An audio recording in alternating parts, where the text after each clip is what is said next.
అనుకుంటున్నాను. దానికంటే ముందు నేను ఒక చిన్న స్టోరీ చెప్దాం అనుకుంటున్నా. ఎందుకంటే స్కిల్డ్ మీద మనం జనరల్గా పనిమంతులు అంటారు, పని వచ్చి ఉండాలి ప్రతి ఒక్కరికి, అవును, ఎవరైనా సరే. దాని మీద ఒక చిన్న స్టోరీ, స్టోరీ తర్వాత ఇవి చేద్దాం అనుకుంటున్నాను. ఒక రాజ్యంలో రాజు ఉండేటోడు. రాజు యంగ్ అండ్ డైనమిక్, నూనె మీసాల రాజు, పెళ్లి కూడా కాలేదు, హ్యాండ్సమ్. అతను ఒకరోజు రాజ్య పర్యటనకి వెళ్తాడు. రాజ్యంలో ప్రజలు ఏ విధంగా ఉన్నారు, మంచి చెడులు తెలుసుకోవడానికి వెళ్తూ ఉంటే అతనికి దారిలో ఒక అందమైన అమ్మాయి కనిపిస్తుంది. ఒక గొర్రెల కాపరి ఇంటి ముందు ఒక అందమైన అమ్మాయి, చాలా అందంగా ఉంటది. Love at first sight. చూడగానే ఆయన లవ్ లో పడిపోతాడు. ఇక చూస్తాడు, చాలాసేపు ముందుకు వెళ్ళిపోతాడు. ఆయన రాజు అని ఎవరికి తెలియదు, మారువేషంలో తిరుగుతుంటాడు. రైట్. తర్వాత ఇక ఆయన ముందుకు పోతుంటాడు, కానీ ఆయన మధ్య నిండా ఆమె ఆలోచనలతోటి ఇక దేని మీద కాన్సన్ట్రేట్ చేయలేకపోతాడు. ఇక వచ్చేస్తాడు బ్యాక్, వచ్చి మంత్రిని పిలుస్తాడు.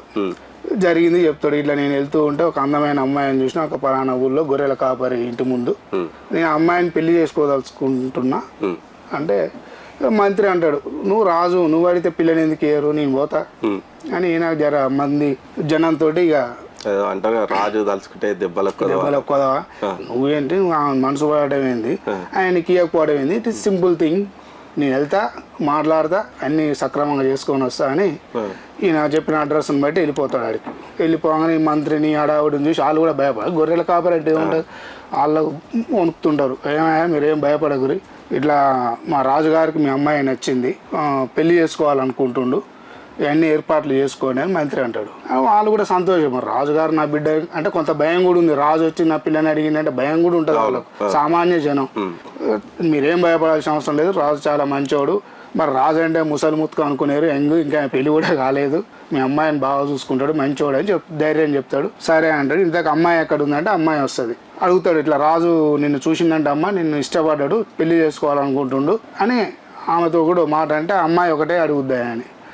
రాజు ఏం చేస్తాడు, ఏమొచ్చు రాజుకు, ఆయన రాజమ్మ, రాజు ఏం చేసేది ఏంది, ఏమొచ్చేది ఏంది, ఆయన రాజు, ఈ రాజ్యానికి రాజు, ఆయన కింద చాలా మంది పని మనుషులు ఉంటారు, ఆయన ఏం చేయాల్సిన పని ఉండదు, ఆయన ఏదంటే అదే, ఆయన అన్నం కూడా తినాల్సిన పని లేదు, తినిపిస్తారు. ఆయన రాజు అడుగుతుంటే నువ్వు రాజు పెళ్లి చేసుకుంటా అంటుంటే నువ్వు ఏమొచ్చు, ఆయన ఏం చేస్తాడని అడుగుతావు ఏందమ్మా అని మంత్రి గారు సమాధానం చెప్తాడు. ఆయన అమ్మాయి అట్నే అంటాడు, రాజుకి ఏమొచ్చు ఏం చేస్తాడు. ఆ కుటుంబ సభ్యులు కూడా నచ్చ చెప్తారు అమ్మాయికి, ఆయన వినదు, రాజుకి ఏమొచ్చు ఏం చేస్తాడు, ఇదే రెండే మాటలు. ఈ మంత్రికి అర్థమైంది, ఈ పిల్ల తిక్క పిల్ల ఉన్నట్టుంది, చూస్తానికి మంచిగా ఉంది కానీ ఇంక తిక్కల్ది ఈ రాజుకు సూటు కాదు, ఇదే విషయం పోయి రాజుకు చెప్తా అని వెళ్ళిపోతాడు. ఆడ రాజు ఆతృతతో ఎదురు చూస్తాడు, ఎందుకంటే మనసు పడ్డాడు కదా, లవ్ ఎట్ ఫస్ట్ సైట్. ఆయన అటు ఇటు తిరుగుతుంటాడు, ఒక్కడ కూర్చోవట్లే ఇక అమ్మాయిని చూసిన కానీ. ఏమైంది మంత్రి గారు అంటే, ఏం లేదు, ఆ పిల్ల మంచిగానే ఉంది కానీ తిక్క పిల్ల అంటాడు. ఏమైంది, ఏమన్నది అని. ఎంతసేపటికి రాజుకి ఏమొచ్చు, ఏం చేస్తాడని అడుగుతుంది. ఎంతమంది చెప్పినా ఆయన రాజమ్మ, రాజ్యానికి రాజు, ఎన్ని రకాలుగా మీరు నచ్చ చెప్పినా వాళ్ళు చెప్పినా వినట్లేదు, రెండే మాట్లాడుతుంది. ఎంతసేపటికి తిక్కదాన్నక చేస్తుంది, నీకు ఆ పిల్ల సూటు కాదు, వద్దు మర్చిపో అంటాడు. రాజు తెలివికల్లోడు, ఆ అమ్మాయి మంచి ప్రశ్న అడిగింది, ఆ పిల్ల తిక్కేం కాదని అడుగుతాడు. అమ్మాయి చాలా ఇంటెలిజెంట్, మంచి ప్రశ్న అడిగింది, ఆ అమ్మాయి మీద నాకు ఇంకా ప్రేమ పెరిగింది అంటాడు. అవునా, ఏం మంచి ఏం కనపడేది అంటే, అవును నాకేం వచ్చు ఏం రాదు నాకు. అప్పుడు రాజు ఆలోచించుకుంటాడు, నిజంగా నాకేం పని వచ్చు, వెనక ఆలోచించుకుంటే ఏం రాదు, అందరు చేసే పనులు చేసేటోళ్ళే ఊరు, మంచి చెడు ఇంటెలెక్చువల్స్ ఉంటారు రాజు అంటే. అప్పుడు అనుకుంటాడు, నాకు ఏ పని రాదు, అమ్మాయి అడిగింది కరెక్ట్, నేను ఏదైనా పని నేర్చుకోవాలి. ఆ పిల్ల ఎందుకంటే లవ్లో పడ్డాడు, ఇక పని నేర్చుకోవాలి. ఆయనకు తివాచీలు అంటే ఇష్టం.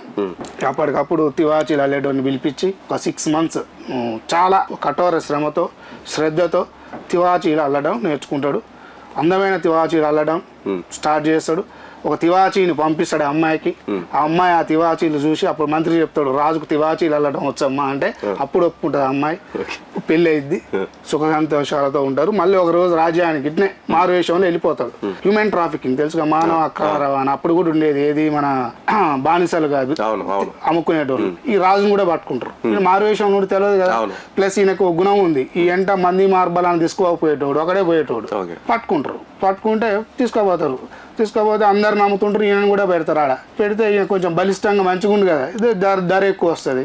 100 నాణ్యాలు ఏదో సమ్. అప్పుడు తెలివి ఉంది కదా, ఏమంటే ఆ బందిపోటు వాళ్ళు ఎవడైతే పట్టుకుండా హెడ్ని పిలిచి, అరే నువ్వు నన్ను నమ్ముకుంటే ఒకసారిగా నీకు 100 నాణ్యాలు వస్తాయి, నేను మంచి తివాచీ వెళ్తా, నువ్వు పోయి ఆ రాజుకు రానికి అమ్మినావు అనుకో మస్తు పైసలు వస్తాయి నీకు అంటాడు.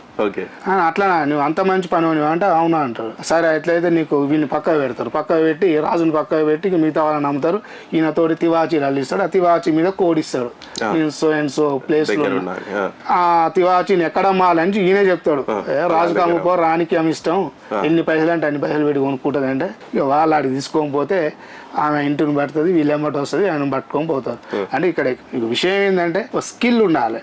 రాజు అయినా మంత్రి అయినా, నువ్వు పోస్ట్ గ్రాడ్యుయేట్ అయినవా, గ్రాడ్యుయేషన్ అయినవా, పిహెచ్డి చేసినవా, ఏదో ఒక విద్య తెలిసి ఉండాలి. విద్య తెలిసి ఉండాలి మనిషి బ్రతకాలంటే. అక్కడ రాజు నా విద్య ఏ విధంగా కాపాడింది, అదే విధంగా ఒక అందమైన అమ్మాయిని, మనసు పడ్డ అమ్మాయిని పెళ్లి చేసుకుంటే స్కిల్ ద్వారా అదే స్కిల్ ఆయన కాపాడింది.